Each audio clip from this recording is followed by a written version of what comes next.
Hey, Shelley. Fantastic to speak to you again. Obviously, we've got a lot of programs that we do with you. We love having you a part of Auscontact, and there's a reason for it.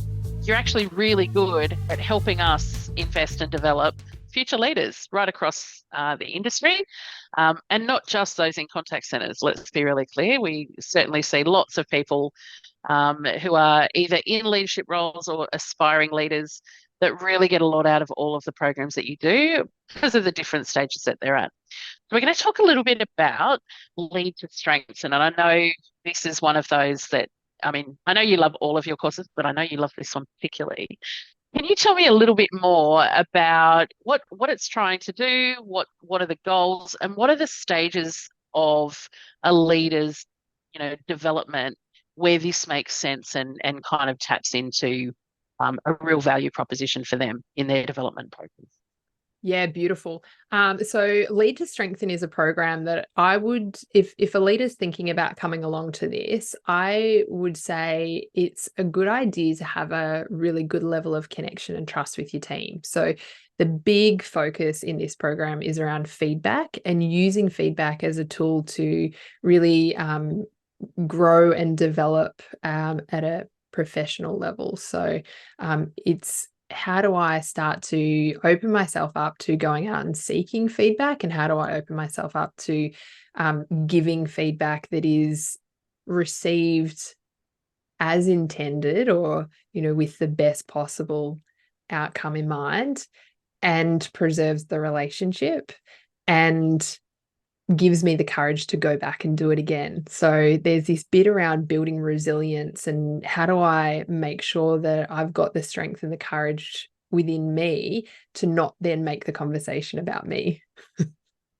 Yeah, it's an interesting one because quite often, that's the slippery slope of leadership, and not being able to leave yourself at the door. And I don't mean that in authentic leadership or anything like that, but I mean in conversations that matter, being able to not make it about you. And it's key, absolutely crucial. But I think it comes with a lot of awareness to be able to do that well. So I think it's got to be conscious. Um, and we always hear, well, I don't know if we always hear it, but I always hear it, and maybe it's because it grates on me. Um, Someone I used to work with always said, feedback's a gift, Fran, feedback's a gift. Well, I agree, feedback's a gift if it's given the right way. I think there can be times where inadvertently giving feedback is again about person as opposed to the person receiving it. And I think there's a real power and requirement of leaders to think, is there value in what I'm about to provide as feedback? Is it about the person? Is it about their growth? Is it going to support their development further? As opposed to, I'm just going to give you this feedback. Yes. Because sometimes it can be actually quite dangerous. If feedback's not about the person and their growth, it's kind of, what's the point of it, right? So, yeah, I think it's a really interesting conversation, actually making sure that people can, leave that ego and make it about the person they're actually working with.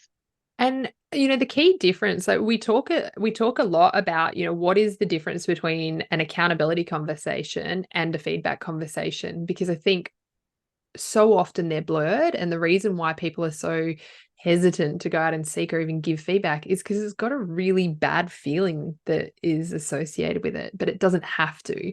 And so it's differentiating, what does it look like when I'm holding someone accountable? And the key is to a commitment. So a lot of the times accountability conversations don't go well because the commitment hasn't been clear, or we've had expectations that we've just assumed rather than actually spoken about. So we talk about, how do you make accountability conversations easier? But then how do you recognize that this is not an accountability conversation, it's a feedback conversation? And if I'm going to deliver someone feedback, to your point, what's in it for them? And can I clearly articulate that in a line with something that I know matters to them? So you need to know your people in order to be able to know what kind of feedback. If I go up to a complete stranger and offer them feedback, for what purpose? Yeah. It's like, is that a wasted effort? But more to the point, if the person receiving it is over responsible for me, then they might make changes to something to suit me and actually deliver something that's substandard because that's not what the majority wanted. It's just what Shelley wanted.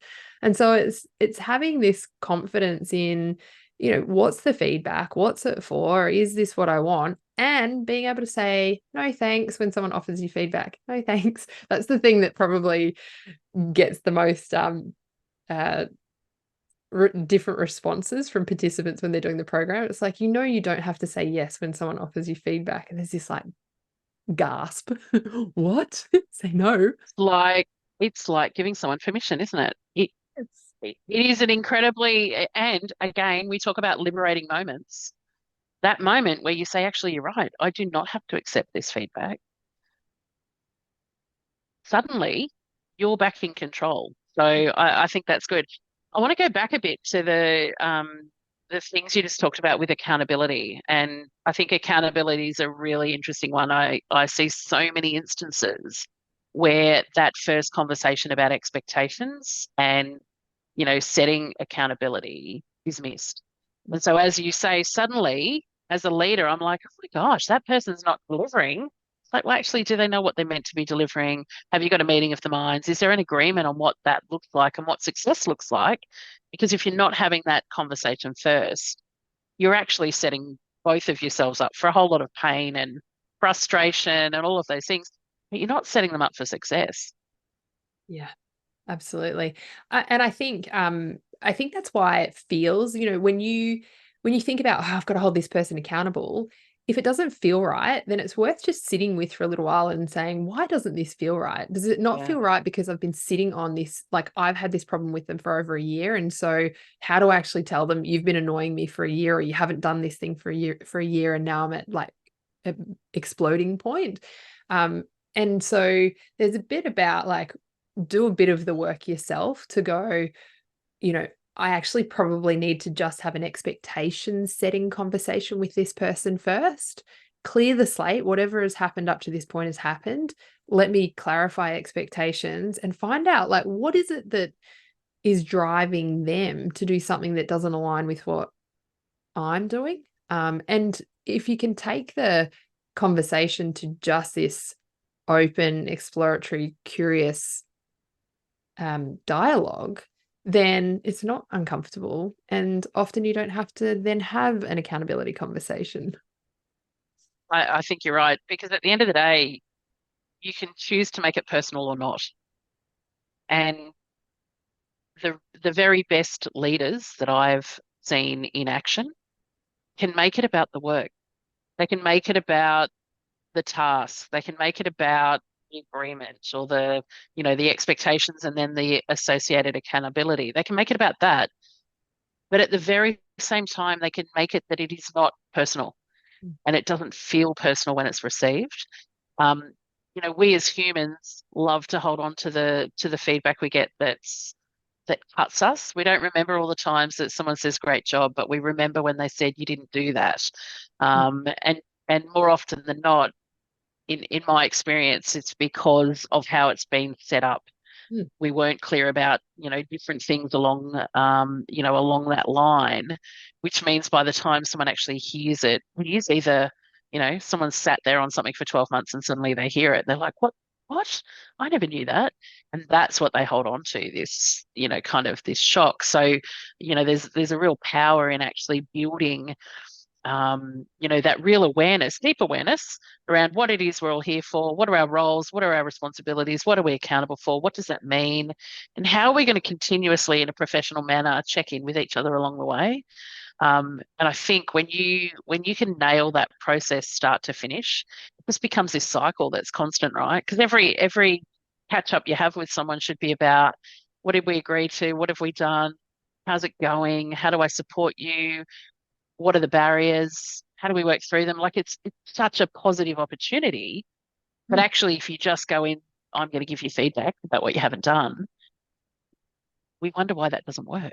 Yeah, We exactly. wonder why it doesn't lead to oh, look at that. I've just had this awakening because my boss told me in that feedback that I wasn't doing what they thought I should be doing. And now I'm going to do it miraculously. Yeah. Um, No. I don't know about you, but I've been in a feedback session where as soon as I heard the you did this or you didn't do this, I stopped listening because I was in my head doing that human thing. I was defending it. I was like justifying everything that I'd done or hadn't done because this was the first I'd heard.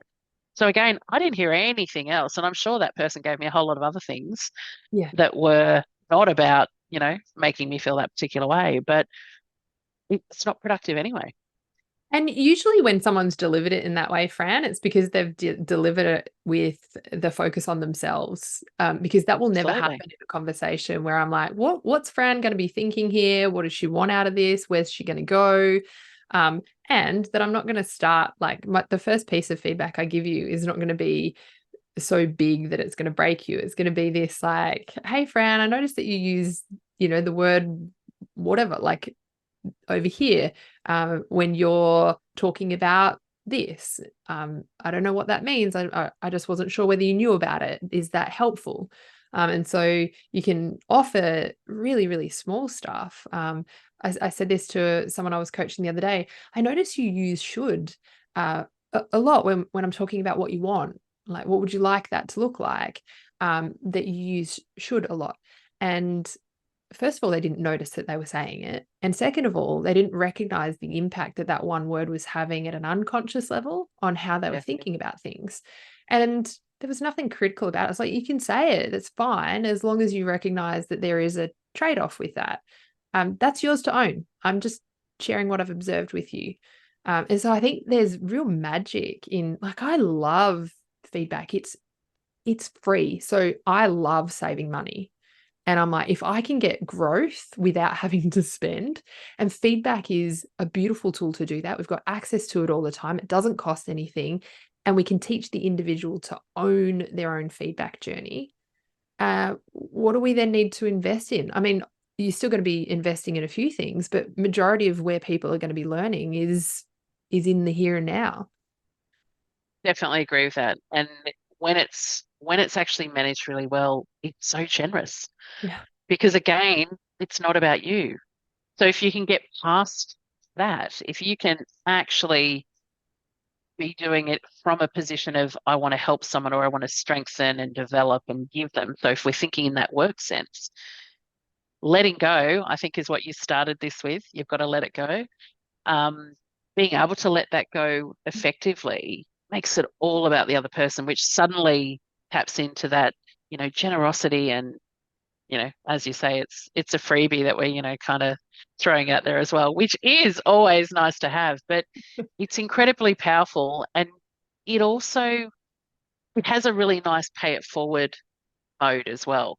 Mm. If you are coached well, if you receive feedback well, if you've got all of that structure around expectations, accountability, feedback, if you've got all of that lined up, you're actually going to be doing that well with others.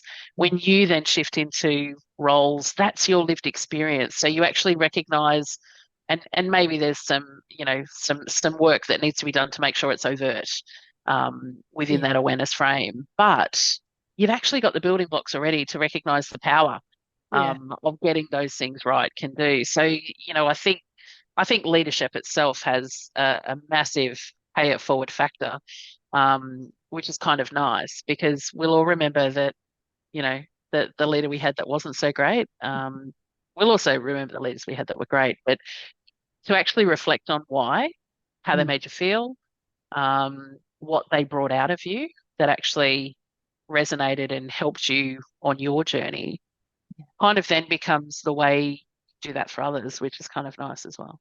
It's a great program. Like, I love running it. I love it when people come out the other end. Yeah, definitely recommend this one. Can't wait. And we're excited to have it on again next year. So can't wait to see all those new people coming through it and having those moments that, lets them recognize, the real power that this whole frame can actually provide in the workplace. Thanks, Shelley. Thanks, Fran.